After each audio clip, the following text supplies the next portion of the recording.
Speaker, I seek leave to respond to questions without notice raised by the Governor for his speak in the last Parliament session, please. Leave granted. Thank you, Mr. Speaker. The last Parliament session dated 30th of November 2025, the Governor raised 4 important questions regarding the procurement, supply and distribution of medical supplies in our country. The first question, how many of the PAC or Public Accounts Committee recommendations have been actioned so far, including the replacement of particularly individuals involved in the procurement, and has that been done? Mr. Speaker, 2018 Public Accounts Committee inquiry made 15 recommendations to strengthen procurement, regulation and distribution of medicines in our country. 4 recommendations require high-level government decisions, including legislative reform, establishment of a national pharmaceutical authority, infrastructure investment, and broader regulatory reforms.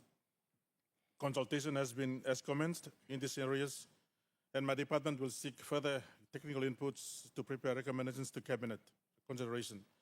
Mr. Speaker, significant reforms have been implemented within the National Department of Health. The former medical supplies procurement and distribution branch have been elevated to a medical supplies division, with staffing increased from 115 to now 174 positions, and new leadership appointed, including an executive manager and managers dedicated to procurement, distribution, and contracting. These changes were undertaken to strengthen governance, integrity, and oversight of the procurement processes. Mr. Speaker, a number of PAC recommendations have also been implemented.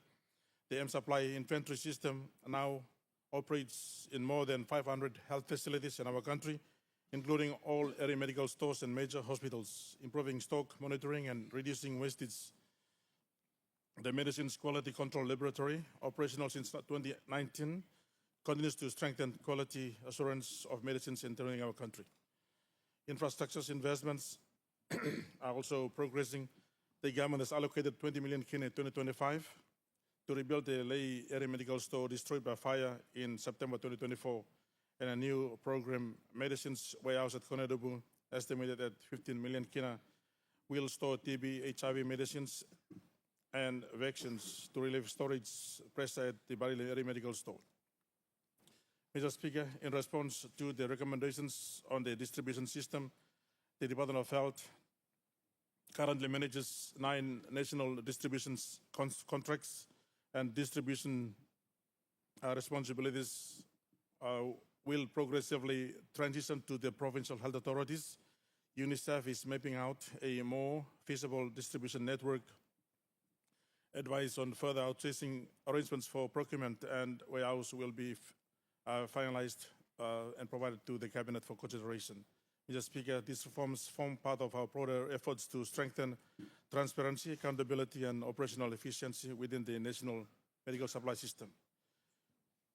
Question 2, given that the medicines shortages crisis that we are currently facing, that was in November last year or towards the end of last year, can the Minister inform this House and the people if tenders were sent out as per the National Finance Management Act requirements, or if not, how was the procurement done, or was it done through purchase orders? Mr. Speaker, the answer is yes. The procurement of medicines is undertaken in accordance with the Public Finance Management Act 1995 and National Procurement Act of 2018, which require value for money, transparency, fairness, and competitive participation. In 2025, Department of Health issued 4 public procurement advertisements covering 332 essential medicines items required for the operation of health facilities across the country. All registered pharmaceutical supplies, whose regulatory and financial requirements were eligible to participate in tender processes. Bids were evaluated through established procurement processes, and contracts were audited accordingly. The Department of Health is currently preparing the 2026 Medical Supplies Procurement Plan, which will guide expenditure of the 2026 budget appropriation. This plan includes multi-year tenders for high-value medicines such as amoxicillin, paracetamol, and IV fluids, initially covering 9 medicines at an estimated cost of 29 million KIN, and progressively expanding to approximately 20 items under 3-year contracts. This plan will also include a public tender by quotation for the procurement of 428 essential medical items, estimated approximately 55 million kina. In addition, the government has appropriated 84.9 million kina separately in 2026 budget for the procurement of HIV, TB, and malaria medicines and vaccines through WHO-approved international procurement mechanisms, ensuring quality and cost-effective procurement of program medicines. Question 3, Mr. Speaker, if tenders were properly awarded, why were those contracts not supplied? And we are facing the crisis that was towards the end of last year again. Mr. Speaker, Papua New Guinea relies entirely on imported medicines, with approximately 80% sourced from international manufacturers in Asia, particularly India and China.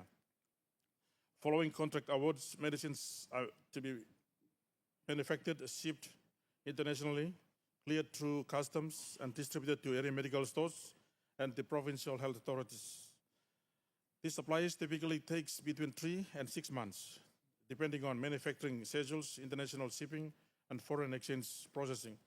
For example, procurement of 332 essential medical items included in the last quarter of 2025 are now being delivered in the country. Mr. Speaker, as these deliveries arrive, the national stock position across our items is expected to increase. These deliveries will provide buffer while procurement under 2026 medical supplies procurement plan is undertaken and completed before June 2026. Mr. Speaker, I should note that we lost about 55 million kina of stock during the burning down of Lei Area Medical Store that have been progressively replacing this stock to date. Question 4, given that we are dealing with public funds, can the Minister table a list of all medical supplies and their current contract value so that the taxpayers can know who is getting their money and for what purposes? Mr. Speaker, the Department of Health maintains a full procurement records through the M-Supply Inventory Management System, which records suppliers' purchase orders, contract values, and delivery tracking. The system has been in national use since 2014 and allows procurement data to be reconciled with the government financial records through IFMS. In 2025, the department concluded 4 public tenders for the procurement of 332 essential medical items. A total of 23 registered pharmaceutical companies participated in the bidding processes and were subject to the department's technical, financial, and product quality evaluation processes. Following evaluation, contracts valued at approximately 41 million kina were awarded to 20 suppliers that met all requirements. This procurement excluded internationally procured public health programs and commodities. Mr. Speaker, 332 individual contracts were issued for supply of essential medicines, which with each contract awarded per medicine item. This approach strengthens transparency and improves tracking of individuals' medicines through the supply chain. I have here a list of 20 suppliers who were awarded contracts ranging from 98,000, the lowest, to 13.6 million kina, or over 41 million kina, which, Mr. Speaker, I will present this report to the Parliament today. I will present to the Speaker for this information forthwith. All awarded contracts and suppliers information are recorded in the department's procurement and inventory system and can be reconciled through purchase orders, invoices, and receiving reports. Payments are only processed upon delivery in line with government procurement requirements. All contracts required full delivery by April 2026, and suppliers who fail to meet delivery timelines will have their orders cancelled. Question 5, can the Minister also give an undertaking to this House that in future we will reduce the risk of not awarding more than 50% of all these contracts to just one company or subsidiaries of the same company? Mr. Speaker, in 2025, the National Department of Health awarded procurement contracts for supply of 332 essential medical commodities through a competitive public tender process. A total of 23 suppliers participated in the process, and contracts valued at approximately 41 million kina were awarded to 20 suppliers that met the requirement, technical, financial, and quality standards.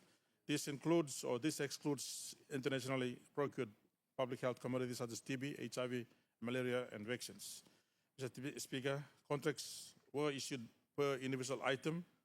resulting in 332 separate contracts. These contracts ensures that procurement is distributed across multiple suppliers and supports continuity of supply for high volume and essential items. The largest total value of contracts awarded to a single supplier was approximately 13.6 million kina, with other major contract suppliers receiving lower allocations. This demonstrates that procurement is not concentrated with one single company, but is spread across multiple qualified suppliers. Mr. Speaker, all suppliers must be registered with the Pharmacy Board of Papua New Guinea and are required to comply with Investment Promotion Authority and IRC requirements. Ownership and detectiveship structures are assessed during the licensing processes, and supplies must meet strict standards relating to financial capacity, quality assurance, and safety of medicines. The department is also strengthening our procurement practices by maintaining competitive public tender processes and awarding contracts at the individual medicines level to improve transparency, accountability, and reliability. Mr. Speaker, the Department of Health remains committed to ensuring that procurement is conducted fairly, competitively, and in a manner that protects the integrity of the system while ensuring the reliable access to essential medicines. Thank you, Mr. Speaker, for allowing me to answer these important questions raised by the Governor of Eastern. Thank you. Leader of Government Business. Mr. Speaker, I ask leave of Parliament to move a motion without notice. Leave granted. Leave granted.